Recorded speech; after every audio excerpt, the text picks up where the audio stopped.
The Book of Ruth. Now, I did a video on the Book of Ruth talking about the new revelations that were in there, but that's been months ago. And in the context of doing these small books of the Bible, I want to cover the Book of Ruth. Super short, 4 chapters, literally takes 10 minutes to read through. But powerful confirmations contained within this book. Um, I guess I should change this from the small books of the Bible to the overlooked books of the Bible.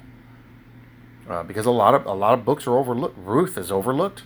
A lot of people don't pay attention to Ruth because they read it, cool story, move on, don't ever go back to it again. But there's so much contained in here, and watch how it jumps off the page for us. So, the first chapter is titled Amalek's family goes to Moab. Now it came to pass in the days when the judges ruled that there was a famine in the land, and a certain man of Bethlehem, Judah, went to dwell in the country of Moab, he and his wife and his 2 sons. Now, right off the bat, this didn't jump out at me last time. It did this time. Came to pass when judges ruled, and we see in this 70-nation conference that they had, there's not going to be councils anymore. It's going to be councils, but it's going to be judges over the land. And there's also coming a famine. So right off the bat, we see problems that match what the Book of Revelation said is going to happen in the end of days. Sorry. I know that's allowed on there. Anyway, a lot of shadows of what is going to happen at the end of time, the Book of Revelations. The name of the man was Amalek, or Emilek. The name of his wife was Naomi, and the names of his 2 sons were Mahlon and Chilion, or Kylion. Also, what is this? Ephrathites of Bethlehem, Judah. They were Ephrathites. Okay. And they went to the country of Moab and remained there. Then Elimelech,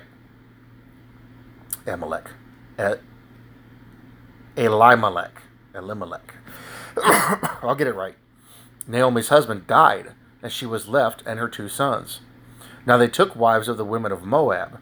The name of the one was Orpah. I always want to say Oprah when I see that. Orpah, and the name of the other Ruth. And they dwelt there about 10 years. Now the Moabites were Gentiles. So Ruth was a Gentile. But she plays a pivotal role as an example of the church in this book. Then both Mahlon and Chilion also died. So the women survived her 2 sons and her husband. It makes you wonder why the men died in that family. I don't think it ever elaborates on that, but why those men died and just left those women that way. I think there was a reason for it.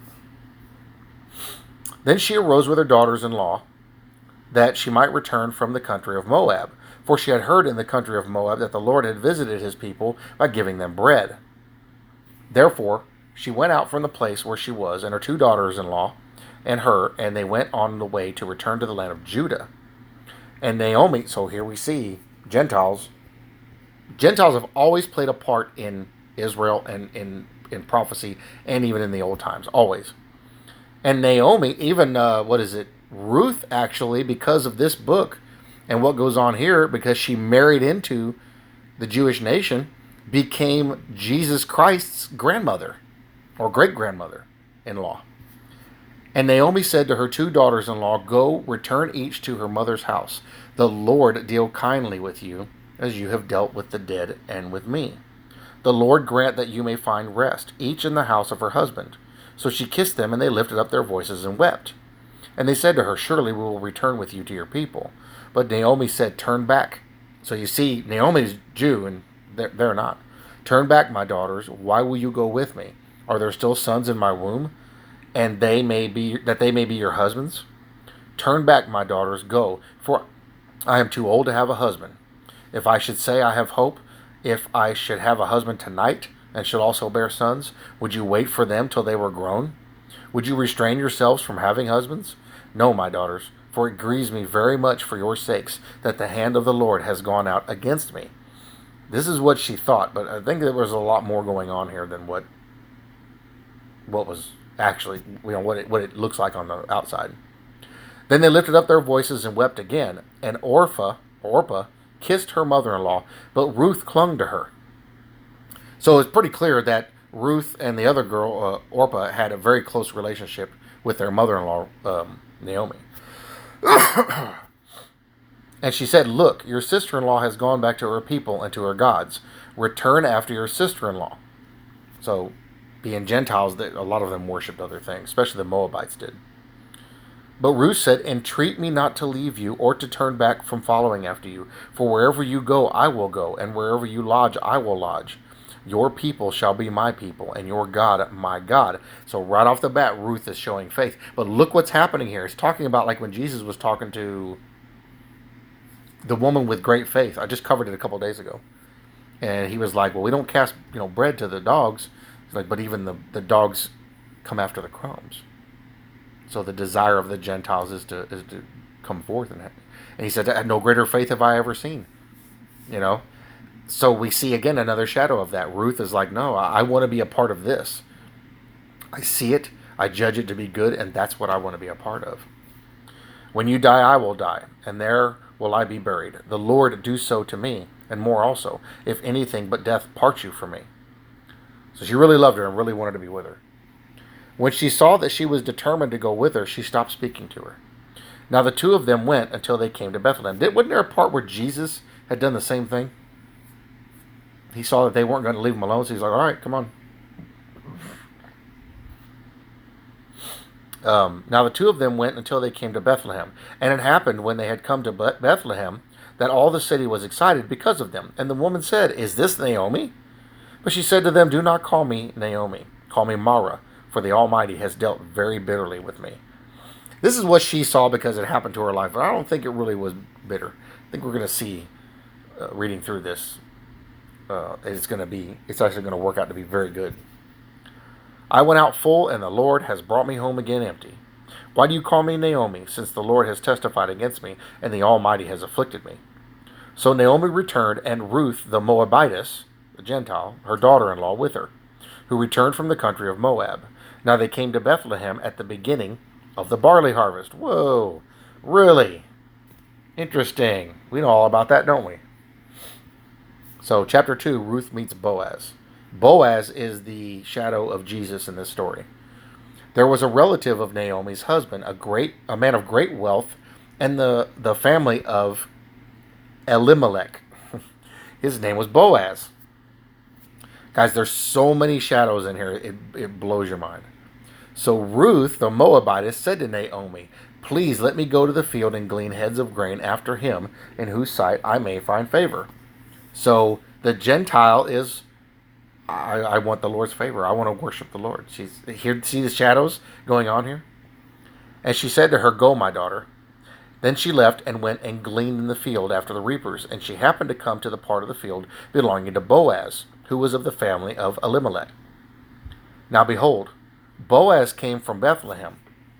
Oh, really? Who else came from Bethlehem? See the shadows? It did just jump off the page. And said to the reapers, "The Lord be with you." And they answered him, "The Lord bless you." Then Boaz said to his servant, who is in charge, I got to go do a search on this, but I think Jesus did the same thing. Walked up and said, "The Lord be with you" to some people. Maybe he was hinting back to the Book of Ruth. I had to go back and look that up. If anybody's watching this and they want to go and dig that up, go look and see if Jesus ever said that to anybody. Then Boaz said, if he did, then we know he's relating this straight back to the Book of Ruth. Then Boaz said to his servant, who is in charge of the reapers, "Whose young woman is this?" So the servant who is in charge of the reapers answered and said, "It is the young Moabite woman who came back with Naomi from the country of Moab." And she said, "Please let me glean and gather after the reapers among the sheaves." This eye is watering like crazy. So she came and has continued from morning until now, though she rested a little in the house. Then Boaz said to Ruth, "You will listen, my daughter, will you not? Do not go to glean in another field, nor go from here, but stay close by my young women." So he says, you come to my field. "Let your eyes be on the field which they reap, and go after them. Have I not commanded the young men not to touch you? And when you are thirsty, go to the vessels and drink from what the young men have drawn." So he's giving permission. Okay, we're going to reach out to the Gentiles. Y'all come on over here. Reap with us. Glean with us. Worship with us. lead people to Christ, do these things with us. So it's the Gentiles being invited to come and join in with the Jewish people. Let your eyes be on the... okay, I already did that one. So she fell on her face, bowed down to the ground, and said to him, why have I found favor in your eyes? I was asking the Lord that last night, that you should take notice of me, since I am a foreigner. And Boaz answered and said to her, it has been fully reported to me all that you have done for your mother-in-law since the death of your husband, and how you have left your father and your mother. Left your father and your mother? Where else we hear that? And the land of your birth, and have come to a people whom you did not know before. The Lord repay your work, and a full reward be given you by the Lord God of Israel, under whose wings you have come for refuge. The blessing of salvation to the Gentiles. Bam. Then she said, let me find favor in your sight, my Lord, for you have comforted me, and have spoken kindly to your maidservant, though I am not like one of your maidservants. Now Boaz said to her at mealtime, come here and eat of the bread, and dip your piece of bread in the vinegar. So she sat beside the reapers, and he passed parched grain to her, and she ate and was satisfied and kept some back. Where did this happen before? Same thing. Last Supper. That's what the same thing happened the Last Supper. And when she rose up to glean, so basically what Boaz was doing, it's the shadow of Jesus. He's inviting the Gentiles to come and join the supper table with everyone else, with the Jewish people. And when she rose up to glean, Boaz commanded his young men, saying, let her glean even among the sheaves, and do not reproach her. Also let grain from the bundles fall purposely for her. Leave it that she may glean, and do not rebuke her. Let them harvest with us also. Let them worship with us also. Do not turn them away. Because the Jews used to do that there for a long time, after Jesus had died. So she gleaned in the field until evening, and beat out what she had gleaned, and it was about an ephah of barley. Then she took it up and went into the city, and her mother-in-law saw what she had gleaned. So she brought out and gave to her what she had kept back after she had been satisfied. It was when they were having dinner. And her mother-in-law said to her, where have you gleaned today? And where did you work? Blessed be the one who took notice of you. So she told her mother-in-law with whom she had worked, and said, the man's name with whom I work today is Boaz. Then Naomi said to her daughter-in-law, blessed be he of the Lord, who has not forsaken his kindness to the living and the dead. Living and the dead. Where did we hear that at? See, all the shadows just jump off the page, right? And Naomi said to her, this man is a relation of ours, one of our close relatives. Ruth, the Moabitess, said, he also said to me, you shall stay close by my young men until they have finished all my harvest. This man is a relation of ours, one of our close relatives. Jesus was of the Jewish people. And Naomi said to Ruth, her daughter-in-law, it is good, my daughter, that you go out with his young women, and that people do not meet you in any other field. So she stayed close by the young women of Boaz, to glean until the end of the barley harvest and wheat harvest, and she dwelt with her mother-in-law. Okay, so you should be starting to put a picture together of who Ruth is, who Boaz is, what's being talked about here, what it's referring to, and now we're in chapter 2 of verse 23. Look at what it says here. So she stayed close by the young women of Boaz to glean until the end of the barley harvest and wheat harvest, and she dwelt with her mother-in-law. The end of the barley harvest and the wheat harvest. Watch this. Chapter 3, Ruth's redemption assured.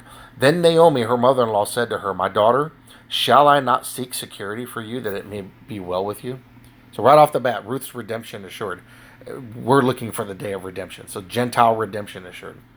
Now Boaz, whose young women you are with, is he not our relative? In fact, he is winnowing barley tonight at the threshing floor.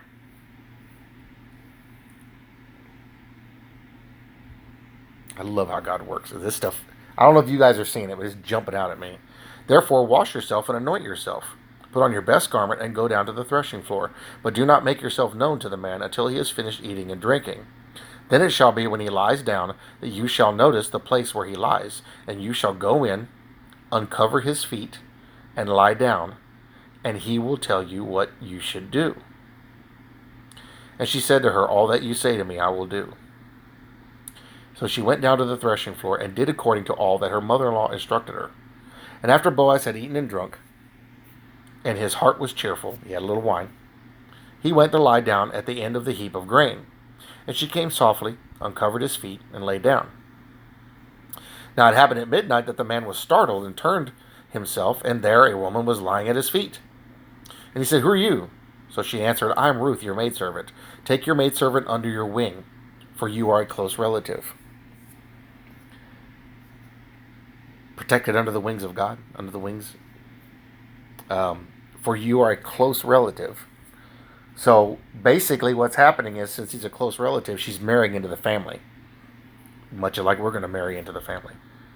Then he said, blessed are you of the Lord, my daughter, for you have shown more kindness at the end than at the beginning, in that you did not go after young men, whether poor or rich.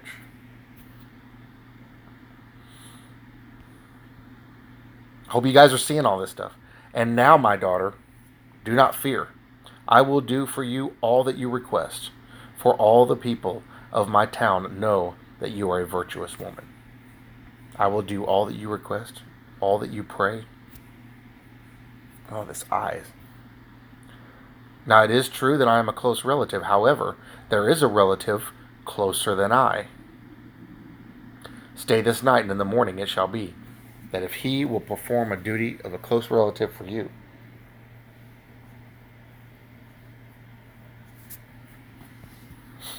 stay this night, and in the morning it shall be that if he will perform the duty of a close relative for you, good, let him do it. But if he does not want to perform the duty for you, then I will perform the duty for you, as the Lord lives.